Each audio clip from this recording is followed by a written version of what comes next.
This is a high-level view of how AI might shape management consulting. So let's look at AI in products and services. Observations and common sense tells you that there's going to be a range of different applications of AI in physical and non-physical product, from no AI at all, but branded in some way as if it has AI in it. And what is my purpose? You pass butter. Oh my God. Through to those that are much more sinister and dystopian in nature. My intuition is that the full scope of AI is a lot bigger than we fully understand today.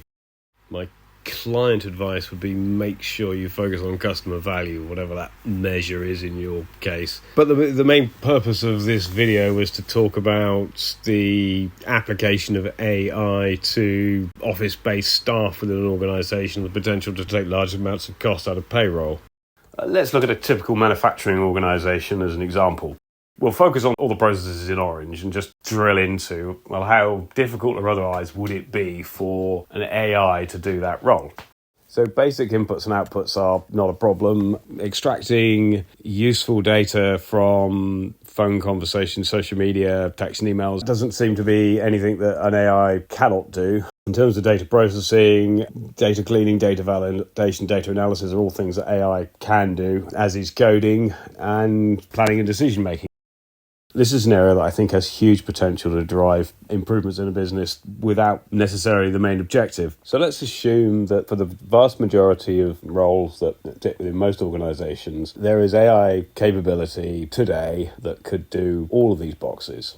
AI does not have to have a level of intelligence that you could assume is AGI, whatever that really means. It just needs to be able to perform the role, making less mistakes than a human. My expectation is that we are close to the point where we're going to start to see rolebot, one of a better term, effectively least functionality, capability as a service, very low fixed costs, and then pay-as-you-go type of contract. So you'd be able to pick up the subject matter expertise that you need to do the role, and then the configuration would consist of defining what that means in terms of the business process stages and steps, the boundary conditions, things like delegations of authority, what time of the day it is, etc., that you can operate, what the strategic objectives of the business are, the interfaces with other parts of the business and the external world, what the expected process steps are, what the points of escalation are, and what the output of the process. Okay, so who are the main stakeholders? We're talking about either the business software vendors like SAP or big tech. I could be any of the main players or somebody popping out as new. I suspect there'll be some sort of joint venture between one of the big tech companies and one of the big software vendors. And then we've got consultancy and corporations. And the question is, who gets what slice of that pie? In the big tech view of the world, these things are going to come system agnostic, I guess. So you know, a separate entity that interfaces with existing legacy systems and is configured and charged to perform the role of an individual, or potentially via the ERP vendors, and I'm sure we'll see a combination of the two. And we're going to start to see these sorts of org charts of people and AI. If you look at management consulting estimated revenues from 2025, the main sectors that I see being involved are digital and IT transformation, strategy consulting, and HR and organisational change. And it's difficult to say what the growth is going to be, but the question I suppose is going to be interesting one to ponder if you're not in any of these spaces is will there be a cannibalisation effect on this? My guess is by about 2030, Industry 5.0 will be a thing, and I think there probably will be a cannibalization effect, and we'll just have to see what that looks like. Strategy questions are likely to consist of, so what's the size of the opportunity for my business specifically? Is it hype? What are other people doing, both in my sector and more broadly? What are the risks of not doing something or doing something quickly? How fast should I move? What are the constraints? What are the timescales? What does implementation look like? So how many people? How long is it going to take? How much is it going to cost me? Which solution is best for me? And how does all this fit in with the in-flight projects that are getting? That feels like a reasonable set of strategic questions that businesses are going to need to try and figure out the answers to. When it comes to the actual digital transformation activities, I think there's probably a big sort of A&D piece at the beginning that scopes the whole thing out in terms of which roles, processes and tools and systems are going to be used, what the benefits are, so building the business case, how much it costs, resources, etc., and then sort of timescales and risks. So basically building a plan. And then from an execution perspective, well, I mean, this is obviously, all projects going to look different, but I think there could be a sort of a characterization of the type of things and all the environments.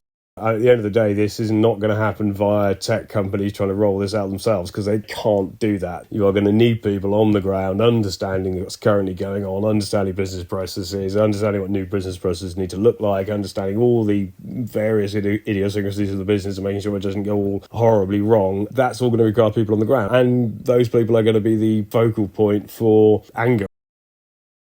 Right, so summarising all of that, these things appear to be fairly clear. The trajectory towards rolebots, whatever you want to call them, seems fairly unambiguous that it's heading in that direction. We know the level of investment is just truly eye-watering. And from a sort of an individual business perspective, just normal market forces will force organisations to adopt lowest costs. And most businesses live with the inefficiencies they can afford, but if their shareholders witness similar organisations implementing large-scale cost reductions in their back office functions, they're going to demand the same thing. It's just how the market works. So that's all fairly clear to me. These things are likely. I think significant growth in IT and strategy consulting off the back of this. However, that's probably not going to be a massively pleasant consulting experience, getting rid of a bunch of people as the end product of your work. And hand in hand with that is it's probably not going to be massively beneficial for the management consulting brand. Regarding uncertainties, timescales, who knows? I wouldn't be surprised if somebody doesn't announce something this year in this sort of space, but it could be 5. Elephant in the room here is what happens when large numbers of people become unemployed. What happens to society? What happens to money? How does that all work? And so none of those problems, as far as I can see, have been properly addressed